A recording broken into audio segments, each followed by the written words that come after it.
بسم الله الرحمن الرحيم عن جابر رضي الله تعالى عنه قال عطش الناس يوم الحديبية ورسول الله صلى الله عليه وسلم بين يديه ركبة فتوضأ منها الحديث رواہ البخاری۔ حضرت جابر رضی اللہ تعالیٰ عنہ بیان فرماتے ہیں کہ حدیبیہ کے دن لوگوں کو شدید پیاس لگی اور نبی کریم صلی اللہ علیہ وسلم کے سامنے ایک برتن تھا جس کے اندر پانی تھا، تو رسول اللہ صلی اللہ علیہ وسلم نے اس سے وضو کیا۔ ثم اقبل الناس نحوہ، پھر لوگ حضور کی خدمت میں حاضر ہوئے تو رسول اللہ صلی اللہ علیہ وسلم نے پوچھا ما لکم، کیا ہوا ہے؟ قالوا، صحابہ نے عرض کیا یا رسول اللہ لیس عندنا ماء نتوضأ به ولا نشرب الا ما في ركبتك، یا رسول اللہ ہمارے پاس پانی نہیں ہے جس سے ہم وضو کر سکیں یا جس پانی کو ہم پی سکیں مگر وہی پانی ہے جو آپ کے اس برتن میں موجود ہے۔ صحابی کہتے ہیں فوضع النبی صلی اللہ علیہ وسلم یدہ فی الرکوہ، رسول اللہ صلی اللہ علیہ وسلم نے اپنا ہاتھ برتن میں رکھ دیا۔ فجعل الماء یفور من بین اصابعہ کامثال العیون، تو پانی حضور علیہ الصلوۃ والسلام کی مبارک انگلیوں سے ایسے جاری ہو گیا جس طرح چشموں سے پانی جاری ہوتا ہے۔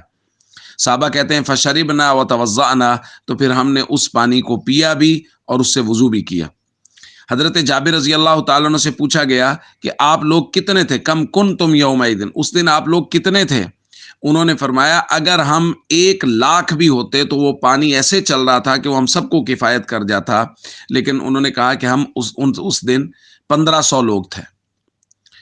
دوستو، یہ ہمارے پاک پیغمبر حضرت محمد کریم صلی اللہ علیہ وسلم کا معجزہ ہے کہ حضور علیہ الصلوۃ والسلام کی مبارک انگلیوں سے پانی نکلا، اور کتنے ہی مبارک وہ نفوس ہیں اور کتنے ہی مبارک صحابہ کرام ہیں جنہوں نے حضور علیہ الصلوۃ والسلام کی مبارک انگلیوں سے نکلا ہوا پانی پیا۔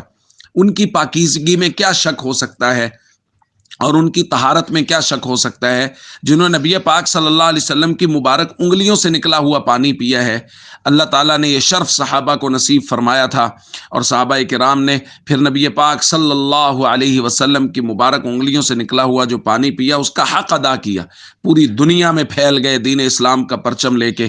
آج جو ہم مسلمان ہیں یہ صحابہ کرام کی محنتوں ہی کی وجہ سے ہیں، اس لیے ہم سب کو ہمیشہ صحابہ اہل بیت سے ہمیشہ سچی محبت رکھنی چاہیے، اور اگر کبھی موقع ہو اور خدا نخواستہ کوئی ایسا موقع آ جائے جس موقع پر صحابہ کی عزت و ناموس پر جان قربان کرنی چاہیے تو سب کو لبیک کہہ کے حاضر ہونا چاہیے۔ والسلام علیکم ورحمۃ اللہ وبرکاتہ۔